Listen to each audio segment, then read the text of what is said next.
What if you came home from war expecting to kiss your grandfather's headstone only to find strangers hammering sold signs into the soil where he's buried? What if the smiling HOA president who lectures everyone about community standards had auctioned off your family's entire legacy while you were dodging bullets overseas? And what if the one secret buried in 1960s paperwork meant every multi-million-dollar mansion in her perfect little kingdom was literally sitting on ground you owned? I pulled my truck into the long gravel drive of the Whitaker Ranch after 18 brutal months, keeping the peace halfway around the world, expecting the smell of fresh hay and the lowing of our Angus herd. Instead, the air reeked of fresh surveyor paint and diesel. Orange stakes marched across Grandpa's prized rose garden like little orange tombstones. Bright red sold signs stabbed the earth where 3 generations of Whitakers had poured blood, sweat, and GI Bill dreams since 1892. 800 acres, gone.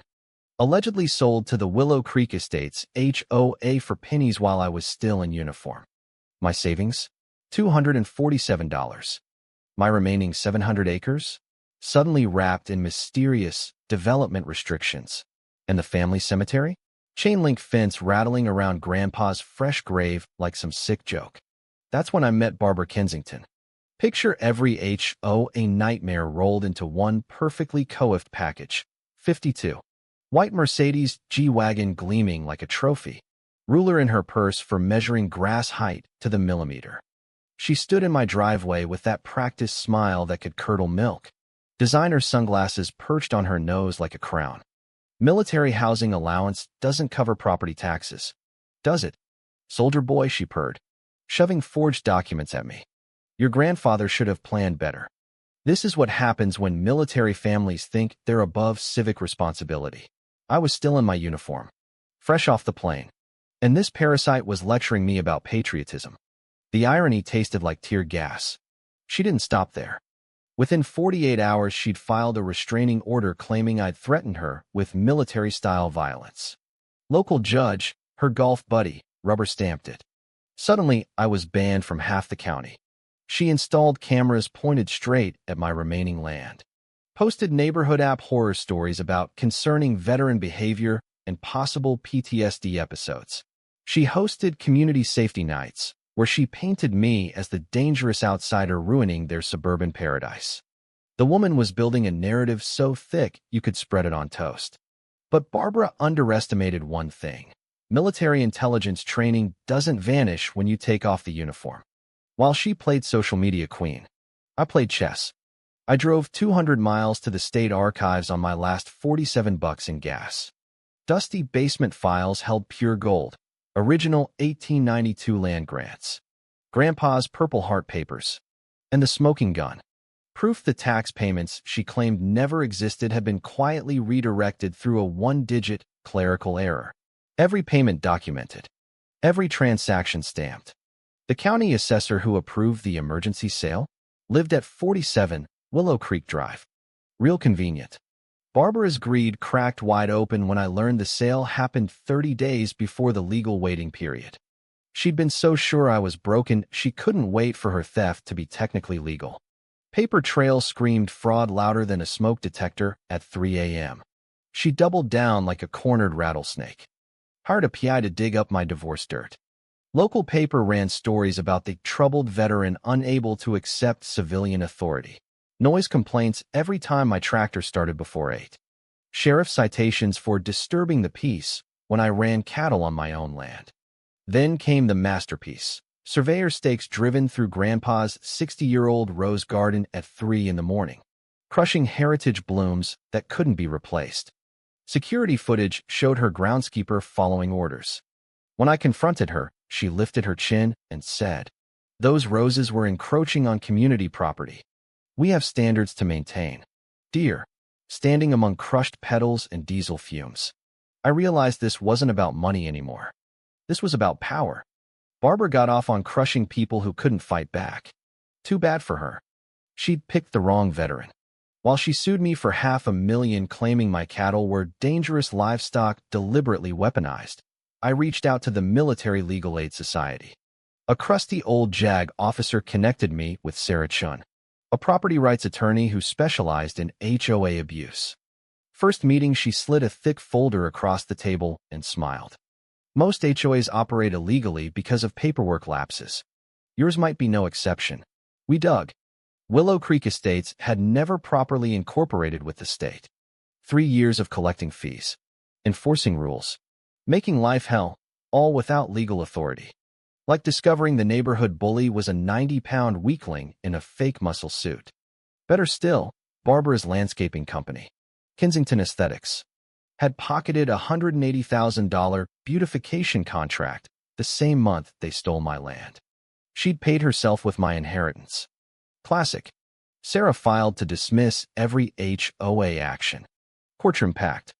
Barbara's $800 an hour attorney squirmed, explaining why his client was essentially a criminal organization in yoga pants. But Barbara wasn't done. She called an emergency meeting, rammed through retroactive approval, with only 12 homeowners present. Voice shrill, desperation leaking through her perfect makeup. That's when the community started waking up. Elderly Margaret Clearwater, retired teacher. Husband lost to cancer. Got fined $200 for Christmas lights left up past January 2nd. Another neighbor cited for planting tomatoes in his own backyard. Barbara threatened foreclosure on Margaret over $45 in late fees. Grief doesn't excuse financial irresponsibility, she sniffed. That was the last straw. Margaret started a secret Facebook group, Willow Creek Truth Tellers. Grew from 5 to 43 members in 2 weeks. Horror stories poured out. Navy vet Tom Bridgewater, whose perfect lawn earned 3 excessive uniformity violations, became my ally at the hardware store. That woman's crazier than a soup sandwich, he muttered. What can we do? I started Know Your Rights workshops at the library. First night, 8 people. Third night, standing room only. Margaret dropped the bombshell. Original 1,965 covenants tucked in her attic. The bylaws explicitly forbade any land acquisition beyond the original 50-lot plat. Barbara's purchase didn't just violate state law. It violated the HOA's own founding documents. Ultra vires acts. Void from the beginning. Then came the real jackpot. While investigating the pool fund, Tom found $89,000 missing, funneled straight to Barbara's company for services never performed. The community pool looked like a swamp. Green algae you could walk on. Diving boards held together with duct tape and prayers. Yet Kensington Aesthetics billed $30,000 last year alone.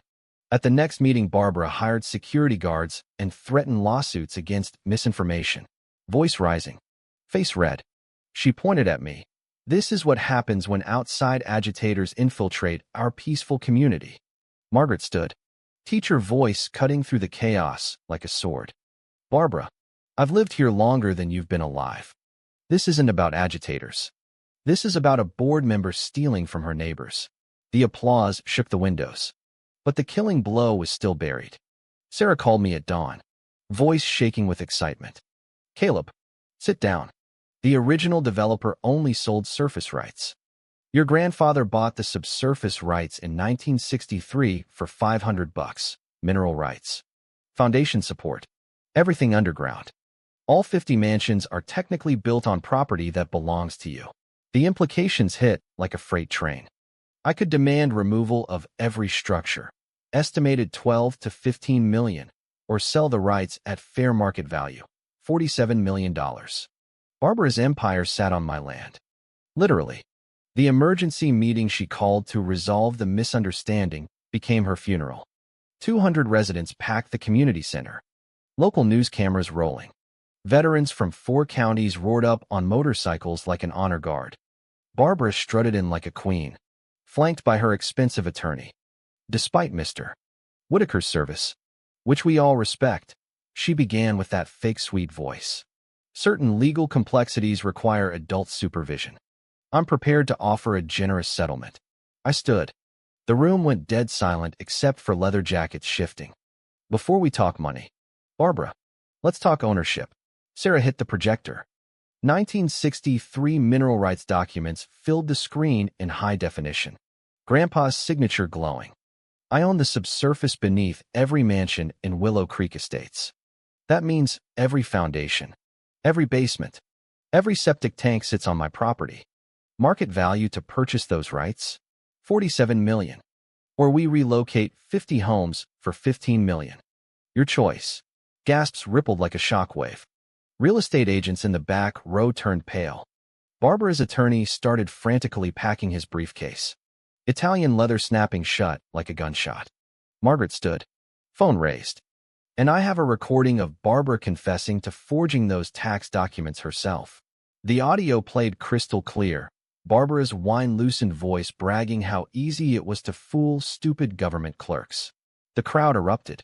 FBI agent Rodriguez stepped forward. Badge flashing. Barbara Kensington, you're under arrest for wire fraud, embezzlement, conspiracy, and violations of the Service Members Civil Relief Act. Handcuffs clicked. Barbara shrieked about communist conspiracies and ungrateful neighbors, while her designer heels scraped the linoleum. Sheriff added his own warrant. The standing ovation lasted 3 full minutes. Outside, motorcycle engines roared like thunder as the veteran convoy celebrated. Justice moved fast. Barbara drew 5 years federal plus $2.1 million restitution. The county assessor who helped her lost his pension and served 2 years. Within 6 months, my full 1,500 acres were restored. The new HOA board, Margaret president, Tom treasurer, ran with radical transparency, monthly open book reports, unanimous approval for any spend over $500. No more dictators in designer suits. I sold the subsurface rights at 20% below market, $8.2 million spread over 10 years. 0 interest. Call it the veteran discount for people who'd been lied to. The Homeowners Association finally served homeowners instead of enriching board members. I built my new ranch house on the hill overlooking the family cemetery. Replanted the rose garden with the same heritage varieties Grandpa loved. Their scent fills the air every morning like a promise kept. The community transformed. Monthly veteran support groups. Library workshops that went statewide. Even legislative reforms requiring HOA audits and background checks for board candidates. We established the Whitaker Veteran Scholarship Fund with $500,000 from the settlement. Already funded 47 students. Annual galas bring combat vets and suburban neighbors together under the same stars Grandpa once watched. Last week a Marine sergeant from California called, voice cracking the same way mine once did. Sir, they're trying to seize my family farm through eminent domain abuse. Could you help me fight these bastards? I looked across the wall of thank you letters from veterans nationwide. Grandpa's dog tags catching the light on his portrait. Son, I told him, pack your legal documents and get ready for war. Justice isn't finished yet. Some battles end with surrender. Others end with victory, so complete the enemy's defeat liberates everyone else. This is what happens when David doesn't just beat Goliath. He hands every other David a slingshot and the paperwork to win. The roses bloomed brighter than ever that first spring after the dust settled. Their perfume mixed with the lowing of the herd and the laughter of kids from the new scholarship families who came for weekend ranch retreats. Margaret still runs the HOA with the gentle firmness of a third-grade teacher who's seen it all. And Tom's monthly flag-raising ceremonies have become tradition, big American flags. No fines. No aesthetic violations. Barbara's old Mercedes? Repossessed and auctioned to fund the community pool renovation. The new filtration system sparkles. The diving boards actually bounce. I married Janet Morrison, the librarian who helped unearth those crucial 1963 documents during the long nights of research. We adopted 2 kids whose Marine dad never made it home from Afghanistan. They ride horses, chase the cattle, and learn that real strength isn't measured in grass height or designer handbags. It's measured in keeping promises to the people who came before you. Every evening I sit on the porch with Grandpa's old wind chimes tinkling in the breeze. They sound exactly like they did when I was a kid. Sometimes I catch myself smiling at the thought of Barbara circling the neighborhood in a rental car for 3 hours straight the day the news broke, face frozen in that perfect Karen mask of disbelief. Her empire of petty tyranny crumbled faster than a cheap lawn chair in a thunderstorm. The legal precedent from my case, now called the Whitaker Doctrine in law schools, protects military families nationwide. Sarah Chun travels the country teaching veterans how to read the fine print before the fine print reads them. Local newspapers won awards for exposing HOA corruption, and state lawmakers finally passed bills requiring financial audits and criminal background checks for anyone wanting to play neighborhood dictator. But the sweetest victory isn't the money or the land or even the handcuffs. It's watching former Willow Creek residents who once whispered about that unstable veteran now volunteering at our fundraising galas, bidding on silent auction items, swapping stories with Purple Heart recipients under the same stars my grandfather once watched. They learned the hard way that real community isn't enforced by rulers and violation notices. It's built on respect, honesty, and remembering who actually fought to keep this country free. So next time your HOA queen measures your grass with a laser level and lectures you about standards, remember this story. Paperwork never lies. Karma keeps receipts. And sometimes the quiet guy everyone underestimated is holding the deed to the ground beneath their entire world. Drop a comment with your worst HOA nightmare. Let's expose these suburban tyrants together.